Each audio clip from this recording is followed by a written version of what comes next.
Hello, my absolute favorite people ever, my amazing, wonderful, fabulous, beautiful, good hair day having people, you. And thank you so much for coming to my channel. Today I have some special guests. We have a giant Asian mantis, a dead leaf mantis, and a little spiny flower mantis. As I'm sure you can imagine, today we're going to be talking about praying mantis. Praying mantis were one of the first pet bugs I got into, and that's because they're wonderful. And I do get... Y'all, you better stay separate. I do get asked a ton of questions about praying mantis here on YouTube, on my Instagram, TikTok, and do I have any other things? So today I thought I would compile some of these really great questions that I've been asked by some of you amazing people and answer them in a video so that everyone can see and hear the answers to these questions, and hopefully it'll be helpful or entertaining or something. Look at this little guy. He's so cool. Anyways, I wonder, you guys are making this a little bit difficult. Now that she's on my head, maybe we'll be in better shape. Girl, let's give it a go. Spiny, you good? Having 3 praying mantis on me for this video maybe wasn't the best idea I've ever had, but let's go. The first question comes from Instagram. Berserker Cupcake said, you said that you have mantis that just hang out on the plants in your room and don't have an enclosure. How do you do that? That's a really good question. I have 2 mantis that don't have an enclosure and just live free range in my apartment. This girl and this girl. If you try to do this with a male or juvenile mantis, they likely will not stay put on their plant. They will likely be running all over your room or your house or whatever. So I keep them on plants that are in hanging macrame plant hangers like these here. And they are very separate in the apartment so that they are unlikely to run into each other, because mantis are highly cannibalistic and will not hesitate to eat each other. So if you keep multiple mantis out of enclosures, make sure they are kept far apart or you risk losing a mantis. So like I said, I only recommend doing this with adult female mantis, and with some mantis this simply will not work. So always test it out. She's gonna go on you.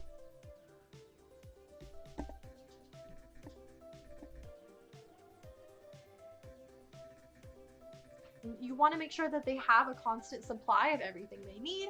So food and water pretty much are the main things for an adult female. And like I said, just kind of take it slow.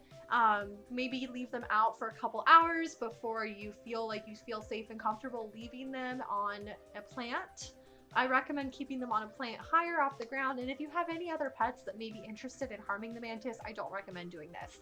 I do have a cat, but she's not very athletic, so she can't reach where the mantis are kept, and she has shown no interest in going after any of my mantis ever. So always proceed, if you decide to do this, proceed with the utmost caution. Just realize that, you know, it might not go well. The mantis you have might not want to stay put. These girls have just been excellent at staying put on their plants. They know they're getting food, they're getting waters, they don't really have a reason to move around. Plus they're both older females, so it works quite well for them. Also, there are some species that do not do well with this, like the species that are a little more jumpy and agile. I've noticed jeweled flower mantis will not stay put. Spiny flower mantis really don't stay put. Orchids, some females will stay put, but the giant Asian mantis has been the best so far as keeping out of an enclosure. I don't know. I hope that makes sense. The next question comes from, I think this is also Instagram, life_science53. They asked, are mealworms okay as a diet staple? In my experience,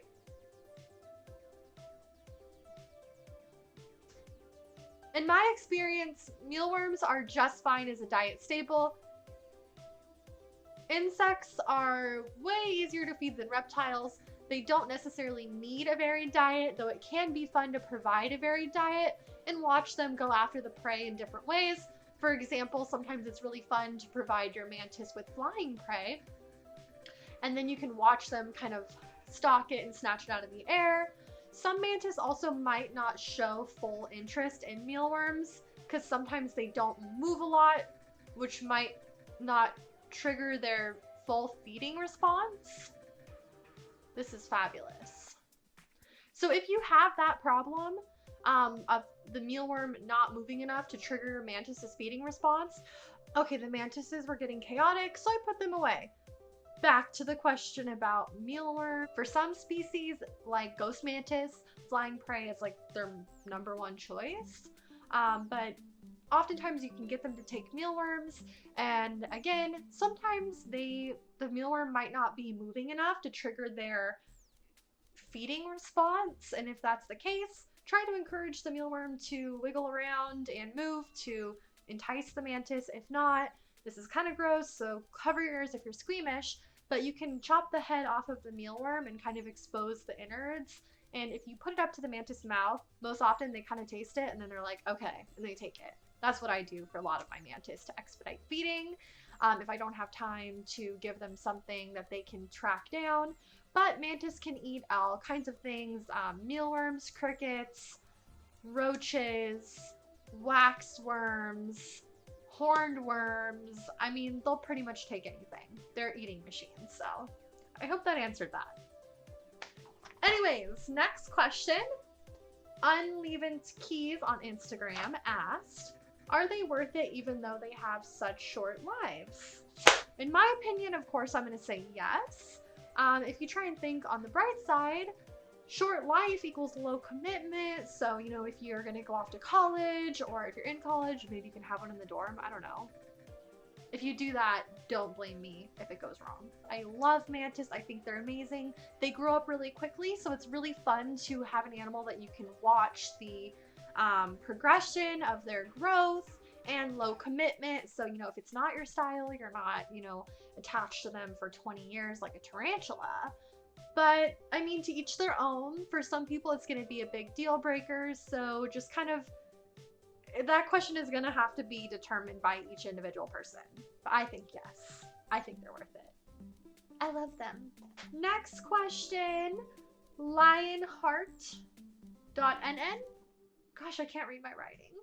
So they have an African giant mantis, and it was green at first, but now it has gotten dark yellow and brown around the legs. I'm assuming they're asking like if that's okay. So I'm not a veterinarian, and I'm actually not even an entomologist. So I can't say anything with certainty, but in my experience, mantis do often change colors as they age, and some species will change colors with humidity or other environmental factors. I notice big time with my ghost mantises, they really change colors with humidity. If it's more humid, they'll be more green. If it's more dry, they will be more brown. So something like that could be what's going on with your mantis. I would just double check your husbandry, make sure your humidity, your temps, everything is right. And if it is, your mantis is probably okay. Unfortunately, there aren't really like mantis vets. I mean, maybe there are, but if there are mantis vets, I've yet to find them. So I would say just double check your husbandry. If anything is weird going on with your mantis, and if everything is good, then I assume you're okay. Next question is by Bernard's Animal Sanctuary, and they ask, do they require supplements? This is one of the great things about keeping pet insects, is that they do not require any supplementation. You do not have to dust your prey with calcium or anything like that. They get everything they need from that prey item that they'll be eating. This next question is from Herman the Vampire Slayer, and he wants to know, what do they eat? I feel like I kind of already answered that to a question that didn't even ask that, but I'll just reiterate really quickly. Mantis can eat pretty much any insect. They're insectivore, so in the wild they'll pretty much eat anything that moves. I have seen some images of mantises trying to eat things like birds, lizards, things like that. I would not recommend feeding them anything like that in captivity. But I feed them a diet of mealworms, crickets, waxworms, hornworms, roaches. When they're babies, fruit flies are really great, or pinhead crickets are really great. If you hate fruit flies, I hate fruit flies. They're such a pain. But yeah, they'll eat pretty much anything. The Only possible reason they might not eat something is if it's not moving enough. In which case, like I said earlier, just try to encourage the insect to move. If not, then you can kind of expose the innards of the insect and show it to the mantis or put it to their mouth and they'll taste it and be like, yum. Next, oh God, my handwriting. Facumuli? Facumouli? How hard / expensive is it to get one? It really depends on what mantis you are after. If you are not particular, I'd say it's fairly easy. It's hard to find them at a store. I've seen maybe one store where I've seen mantis for sale, and it was like specifically an exotic store that carried inverts. So generally you will have to order mantis online, which is fine. They ship really well. I get a lot of my mantis from either Bugs in Cyberspace or Arthropod Ambassadors. There's also Mantid Kingdom and Mantis Zoo, all places I have ordered from before and had good success. But within the past year, I've only ordered from Bugs in Cyberspace and Arthropod Ambassadors, and they're always great. So you will have to have your mantis most likely shipped to you, which generally isn't too expensive, and they'll come pretty fast. That way you can get one from a reliable breeder and you know they were bred in captivity and that they are, you know, not harboring parasites. So that's pretty worth it.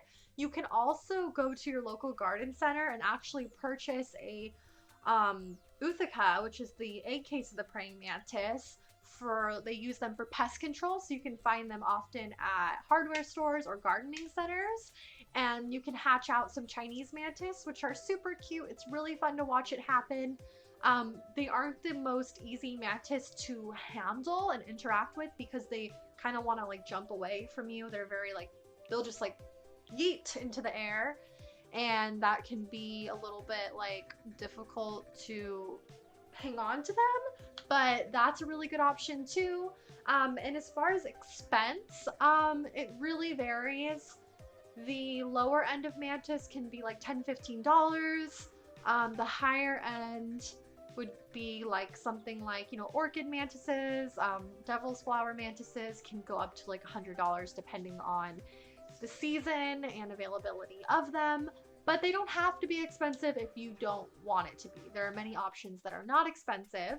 So, you know, there's something for everyone. The last question is from Mads and her small friends, and they ask for the best beginner species. So I've talked about this before, but I'll just go over it really quick. When it comes to pets, I think the best species to get is the species that you're most excited to keep, because ultimately it's your pet and you're going to be keeping it and looking after it, so you want to enjoy it. As far as ease and hardiness, and if I had to just pick something for you to get started with, giant Asian mantis are amazing. They get very large, they're very sturdy, they're not likely to just die on you. They eat pretty well. They don't need very specific humidity requirements or heat requirements. They do well in a variety of enclosures, so I really like that. Spiny flower mantis is also a huge favorite of mine. I think they're just so cute and they're very inquisitive. Like, they look at you, where a lot of other mantis, like I feel like orchid mantis, they just kind of exist, whereas the spiny flower mantis will like look at you and like turn his little head and see what's going on. So that's really cool. They're also pretty like confident. They don't jump, they don't get scared. They kind of just hang out with you, so that's really nice. And they also don't need high humidity or temperatures or anything like that, so I really like the spiny flower mantis for beginners. The ghost mantis is also a favorite. You can keep them communally, so that's really fun. You can have, you know, several mantis in one enclosure, and that's really nice as long as you keep them fed. You know, they're hopefully not going to eat each other. So ghost mantises are great. They're really cute. They're a little more shy, but worst case scenario, they'll kind of just play dead if you scare them, and then they'll just pop back up. So if you have a ghost mantis and you're holding it and it just drops, it's probably not dead, so don't throw it away, okay? Just give it a minute, it'll come back. I hope that answered that. Anyways, I hope this was somewhat entertaining. I feel like it was a little bit sporadic because I had the mantises all over me and they were all being crazy. But I love mantis. I think they're amazing. If you have any more questions, please ask. I'll be more than happy to answer it for you. But anyways, thank you so much for watching. I always forget to ask to subscribe. So if you would like, please subscribe. It helps me out a lot to support all these beautiful animals and my hobby, which is spreading the love of them to the world. So I really hope that you enjoyed and you're having a good day. Like I said, if you have any more questions, just ask. And I think that is all.